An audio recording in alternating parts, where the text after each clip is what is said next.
It's been a long time since there's been an all-new Lexus GX. A very long time. Has it been worth the wait? Well, let's check it out.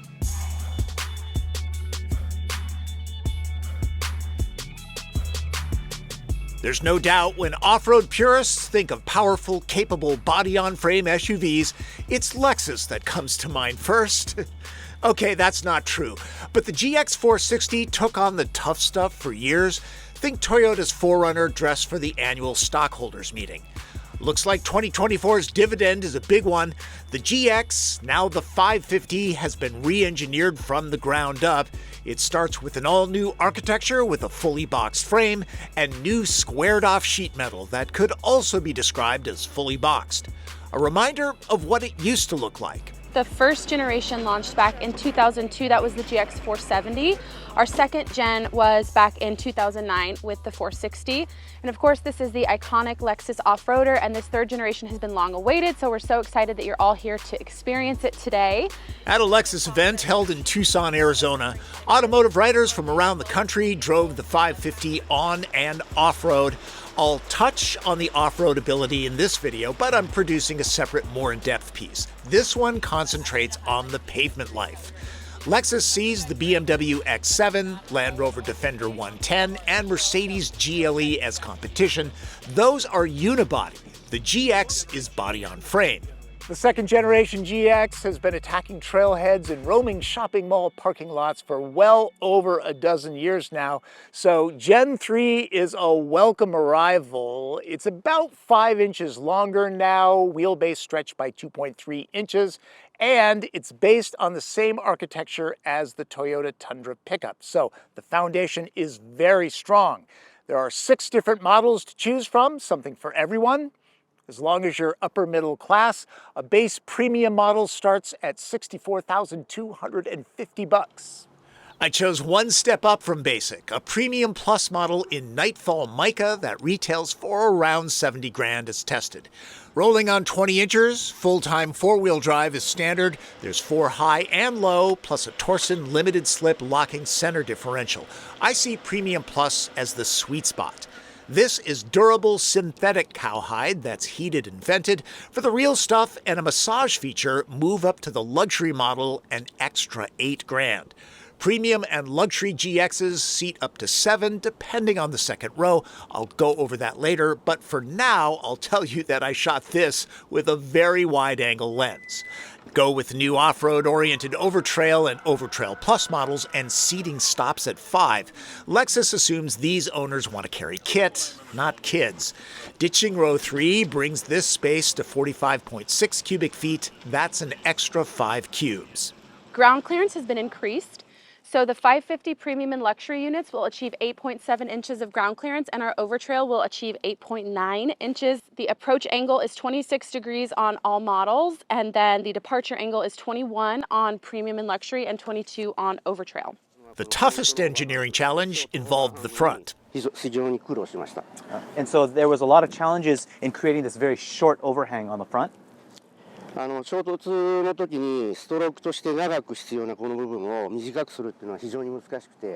the big challenge there is for collision testing.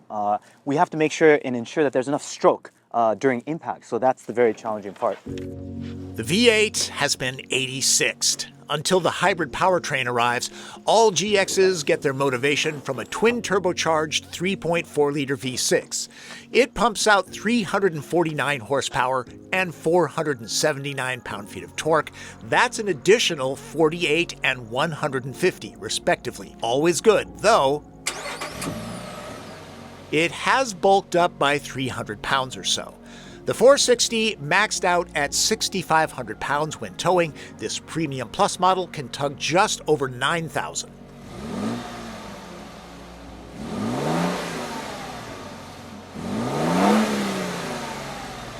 Cog swaps happen seamlessly, nearly imperceptibly with a 10-speed transmission. Yes, manual control is a thing. The large head-up display is a $900 option on Premium Plus. Worth it. There's the Savage Geese crew over there. Only Overtrail gets a locking rear differential, plus crawl control and downhill assist control.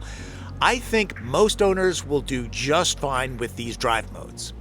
We're all going to miss the V8, but at least the Turbo 6 is pretty darn snappy. Lexus says the 0 to 60 dash will take 6.5 seconds in this. Lots of torque low in the power band and a nice growl, Lexus appropriate. Definitely not a V8 sound though.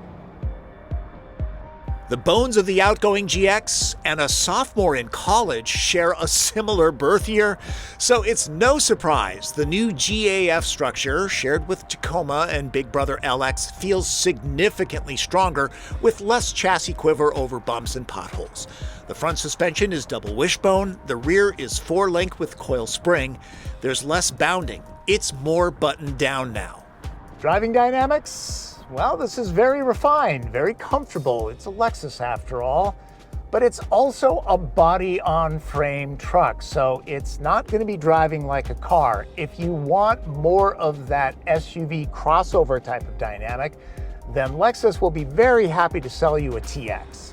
My colleagues that drove Luxury Plus models, which add adaptive suspension, say it adds an extra layer of control and refinement, something to check out on a test drive. The raised fender edge gives clear positioning. Visibility is excellent in the GX all the way around, no blind spots. The seating position is raised up quite a bit, what everybody seems to want these days. There's kind of an arms race going on. Plus, this is very quiet. I mean, it's a Lexus, right? One thing, the bolt upright windshield creates a bit of wind noise at highway speeds, above 70 miles an hour. The new platform comes with updated ADAS technology, like adaptive cruise control, automatic emergency braking with emergency steering assist, and an emergency driving stop system that will slow the GX to a complete halt and activate the hazards if the driver is unresponsive. Traffic jam assist is available as well. Fuel economy, well, of course, it's not great. This is a luxurious, powerful SUV. The average is rated at 17 miles per gallon, and it wants premium fuel. You expect all that. Not that I'm leaning hard on the TX, but understand that the 500h hybrid averages 27 mpg, meaning far fewer trips to the gas station. But it doesn't have GX's off-road chops. Here's a quick look at the Overtrail model that I'll cover more in my other video. I gotta say that this is some beautiful scenery. I mean, It's gorgeous. Yeah. I drove with Road and Track's John Perley Huffman, always a treat. Yeah, this is getting a little tougher, and I see this kind of terrain as the kind that people who own one of these, they'll do this. Yeah. The first owners will do this. Yeah, first of all, it's not risking the vehicle. Right. It's not really, can't necessarily do with a country squire. And it's satisfying. Yeah. It's fun. Yeah. And you go to places like this, which are beautiful, that you can't necessarily access with a vehicle that's less capable. Yeah. To be honest, the Premium Plus model could sleepwalk through most of this course. It waltzes over this terrain. At its speed, it cruises comfortably. Not as confidently as a Bronco Raptor, but there's more luxury happening here. If you like the look of this Premium Plus cabin, understand it only goes up from here. The ambiance is a hike up from the 460, that's for sure. Speaking of, thanks for these, Lexus. The brand's Obsidian trim is present and accounted for. All models get a standard sunroof, though there's a delete option for Overtrail models for people using rooftop tents and gear racks. A panoramic glass roof is optional on Luxury Plus. Not sure if this trim is from real trees, but if you have to ask, does it matter? Would like to see that material here. It's a big, boring space for the passenger to stare at. There's padding for knees when the GX is rocking hard. Plenty of power ports too, even a 120-volt outlet that I didn't shoot. A cold box is available in this space on higher models to keep the kids' Go-Gurt chilled. It and the other storage areas are on the smaller side for a larger SUV. The 14-inch Lexus interface is a huge upgrade from the old trackpad technology. It doesn't really have a home screen. Most of the commands rely on voice prompts, and those rely on a cloud service. That's another subscription that you're going to need to pay for after 3 years. Hey Lexus, is there an In-N-Out burger nearby? I found 7 results. The first is In-N-Death Burger at North Cortaro Road. Digital Key is available in most models. It relies on that cloud subscription. Android Auto and Apple CarPlay are wireless. There are a few hard buttons, but mostly this relies on voice and touch commands.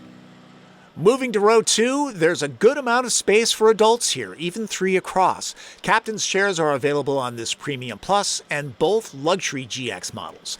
A separate climate zone and a warm feeling for the outboard cushions keep up the Lexus image. Storage too, the door pockets are as shallow as the fronts. If cup holders are your thing, there aren't loads of them back here, especially with all the seats filled. The floor has a bit of a spine, nothing overly intrusive. Getting into the way back means any kind of car seat needs to be removed. And it's kind of a hike up on the way to row 3. Again, overtrails don't get the additional seating of premium and luxury trims. Is this a roomy space? No, it's not, and that's to be expected. I'm 5'9" and I have just enough headroom.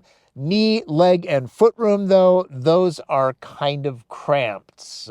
This is an occasional space. The cushions are down low. At least there are cup holders and USB ports and vents.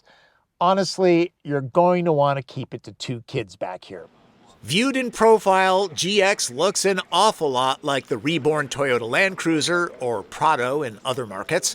What makes it a Lexus? So yes, this vehicle uses the similar platform and shares the platform with other Toyota models. However, it gets its unique identity from first through the elegant and highly refined design of the vehicle. And as far as performance is concerned, we infuse the Lexus driving signature, the common feel that all Lexuses have. And the way that we do that is we add other reinforcements and suspension tuning that are not found on the Toyota models. The 2024 GX gets noticed, starting with the tough stuff design.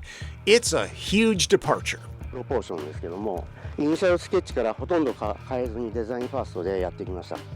So one of the biggest things are the proportions of the vehicle. If you actually look at the initial design sketches, the vehicle has almost not changed at all. And so it was a very design-first kind of vehicle development.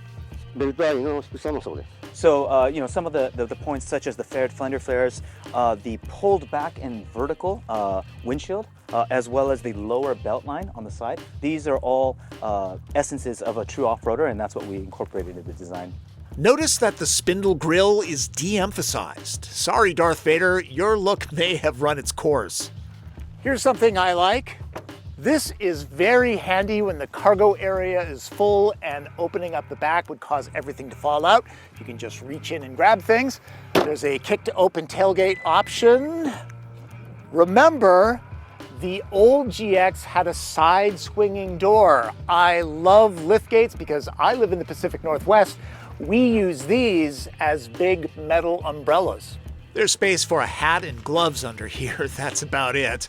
Seats filled, the space measures out at 10.3 cubic feet. For standard carry-on luggage, it's a non-starter. Only the base Premium GX suffers from a lack of these. The real advantage is raising them, since the load floor is higher than what you'll find with unibody construction. This opens up 40 cubic feet. Again, that's about 5 less than the 5-passenger Overtrail. Go to the back doors to open up max cargo space. That's 77 cubic feet. Beating a dead horse, the TX has more room for hauling stuff, 97 cubes, a whopping 20 extra. With around 8 hours in and out of the GX 550, here's my take. Green light. The modern architecture goes a long way to improve rigidity, refinement, and capability. Lexus will sell half of these on looks alone. The twin-turbocharged V6 packs more oomph and it's lower in the power band. The liftgate and its opening window improve loading ability, especially when parallel parked. Yellow lights. The more powerful turbo V6 loses the silky smooth nature of the outgoing V8. Body-on-frame toughness means less space for passengers and cargo. The great design can soon largely be had by your neighbor as a Toyota Land Cruiser at a lower price. Red light. The comfortable ride quality isn't as car-like or nimble as a unibody SUV. Lexus owners might not mind the fuel economy of 17 miles per gallon on premium fuel, but still, for the extra off-road ability of the Overtrail, GX sacrifices row 3, which is kind of snug considering the size of this rig. I suspect the factory in Japan will be busy turning these out if the attention it draws is any indication. Wonder if Lincoln might consider something like this off the Bronco architecture. For people who want to go off-road or just look like they do, the GX would be a great choice if you have that kind of cash laying around.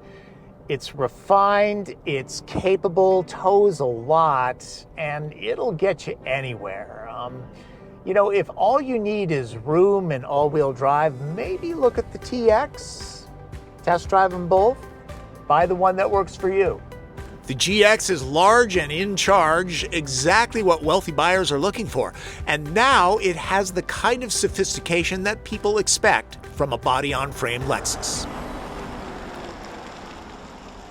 One thing I didn't talk about is the driver's attention monitor. Here it is, that raised area on the steering column. I literally shot from sunrise to sunset, and it didn't help my efficiency that it kept going off while I was doing my in-car camera pieces. It is a Lexus after looking at a TX. I find this overly touchy, and really, I'm quite responsible when I'm doing this. Don't forget to check out my Overtrail video too. There's a lot that's different on that version. Before I go, I just want to make sure that you folks understand that Lexus brought me down to Tucson, put me up in a nice hotel, and fed me good food so I could look at the GX 550. But as always, the opinions are mine. It's really important that I give you guys accurate information. Lexus believes that they're going to sell a whole bunch of these. The first year, 30,000 of them. Yeah, even at these prices. There's a lot of people out there with a lot of money. Thanks for watching. Remember, subscribe to the channel, click notifications. If you have a question, leave it in the comments or find me on social media. That's Driven. I'm Tom Voelk.